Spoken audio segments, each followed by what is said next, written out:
আমগো দেশের দুর্ভাগ্যের কথা বলতেছি। আপনি দেখবেন আমগো দেশের বড় বড় মুফতি সাহেবরা ফতুয়া দেয়, মানুষ জিজ্ঞাসা করে বেচারায় দিতে বাধ্য, কি করা যাবে?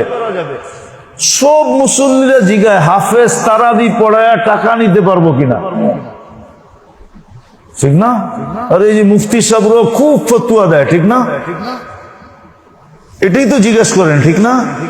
কিন্তু আজ পর্যন্ত কোন মুফতি সাহেবকে কেউ জিজ্ঞাসা করছে, কোন মুসল্লি, যে আমি যে হাফেজের পিছনে তারাবি পড়ি, ও যে আমাকে কোরআন শোনায়, আমি যে ওর কোরআন শুনি, আমি ওকে টাকা দিতে পারবো কিনা এটা জানান, ও নিতে পারবো কিনা ওটা গুলি মারেন, আমি দিতে পারবো কিনা এটা বলেন। এই প্রশ্ন আজ পর্যন্ত কেউ করছে? হ্যাঁ, না সেক্রেটারি করছে জিগান, না সভাপতি করছে জিগান, না মসজিদ কমিটি করছে জিগান।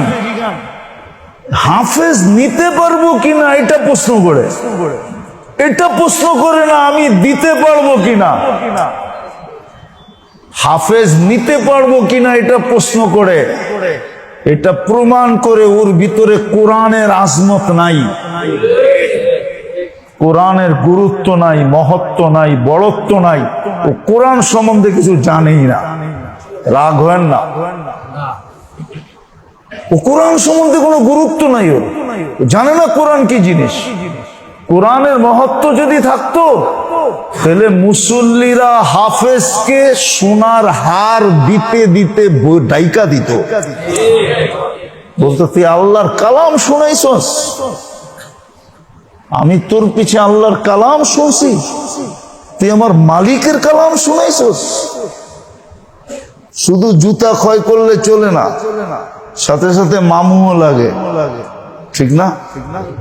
মনে হয় বোঝেন না, রাগরুগ হয়ে যাবেন কিনা। আবার রমজানের মতো একটা মাস পাওয়া দেওয়া চাওয়া ছাড়া, কেন রমজানের এলান এসেছে আমাদের ভিতরে নাই। রমজান কি জিনিস এটা আমরা জানি না, এটার ধারণা আমাদের ভিতরে নাই। রমজান জিনিসটা কি এটার ধারণা আমাদের কাছে নাই। আমাদের সমাজে এটা শিক্ষাও নাই, আবার এটা যেইভাবে বলার দরকার, প্রচার দরকার, এইভাবে প্রচারও নাই। হ্যাঁ, রমজানের প্রচার নাই আমাদের ভিতরে। আবার তাবলীগওয়ালারা চেতা জীব